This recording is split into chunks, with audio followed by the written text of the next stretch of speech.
rain or shine, she's a part of the assembly line. She's making history, working for victory. Rosie, the riveter, keeps a sharp lookout for sabotage.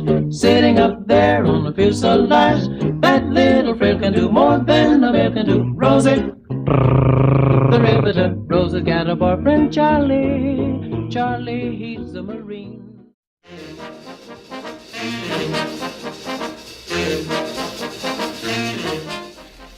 Many people have seen the sign with the lady on it that says "We can do it," but not many people know her purpose and her backstory.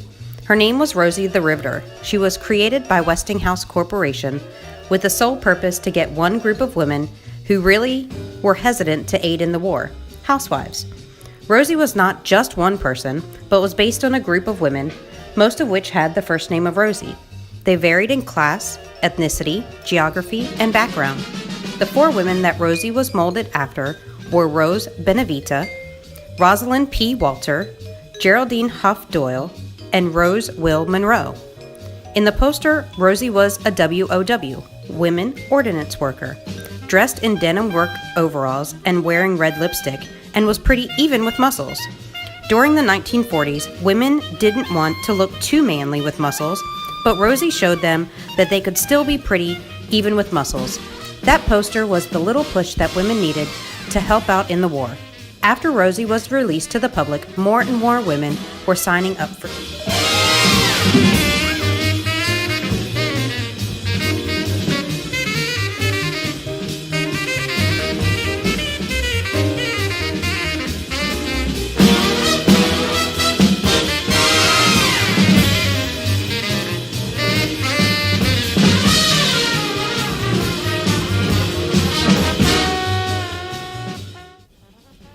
Factories were not the only place that women worked. Some women even worked in the military. One all-women military group was WAAC, Women's Army Auxiliary Corps. Thanks to a congresswoman named Edith Moores, who in 1941 met with General George C. Marshall, the Army's Chief of Staff. She advised Marshall that she intended to introduce a bill to establish the WAAC.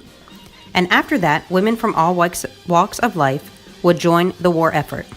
The WAACs would prove to be very important to the war effort. These women could be weather forecasters, radio operators, cryptographers, repairmen, parachute riggers, sheet metal workers, link trainer instructors, bomb site maintenance specialists, aerial photographer analysis, or control tower operators. Some women were even assigned flying duties. They would relieve the men from war zones. This was never heard of before. Women flying a plane in a war zone? The WAACs were so important that the Air Force obtained about 40% of all WAACs. The WAACs would not only serve in World War II, but would also serve in Vietnam and Korean War. Sadly, though, the WAACs were disbanded in 1978 when women were integrated into the regular Army.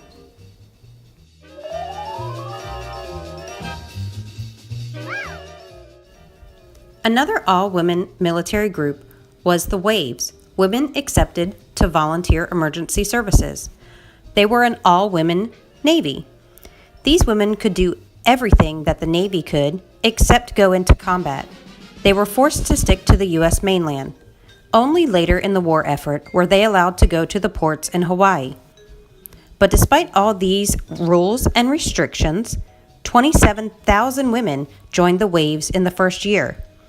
The women WAVES took the place of males when they were deployed in war, which made them very controversial. The women in WAVES could work in the medical field, science, technology, and communications, all which were traditionally male jobs. It was because of this that many people weren't enormous fans of them. A lot of people thought that women couldn't do these jobs, or that when men would get back from war, they would no longer have a job. Both of these scenarios were false. Women did a really good job at running the WAVES, and as soon as the war effort ended, the men once again returned home to work. Women starting from the Civil War have been aiding in war efforts. During the Civil War, 400 women, both Union and Confederate, would disguise themselves as men and would serve in the war. In World War II, women were limited to non-combat roles only. In 1983, women were finally allowed to pilot helicopters in armed conflict.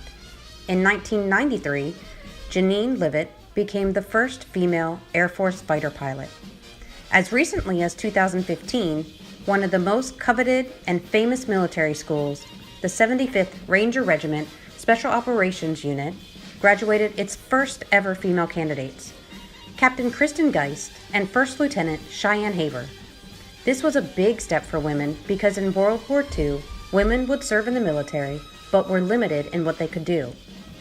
Women like Geist and Haver are showing military officers, politicians, and civilian people that they could handle the same things that men go through, both mentally and physically. Women serving in the combat arena have also shown that women can handle the same stresses in both combat and training that men can. 4 years of women working in factories and in the military may not seem like a big deal because in today's society, women are used to being in the workplace, and men and women are used to working side by side. Before World War II, no woman would have thought that women could be capable of anything like this. Women working in the factories started the women's working movement, also known as the feminist movement. Women working made them feel empowered, important, and valued. Even though they were paid way less than their male counterparts, it was still an important time where women rallied together to protest the government and their plans and ideas for women.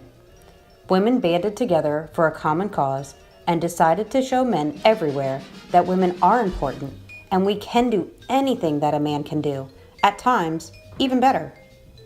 For every woman watching this documentary, if anyone tells you that you can't do something, think back to all these women and remember that if you believe in something, then go for it.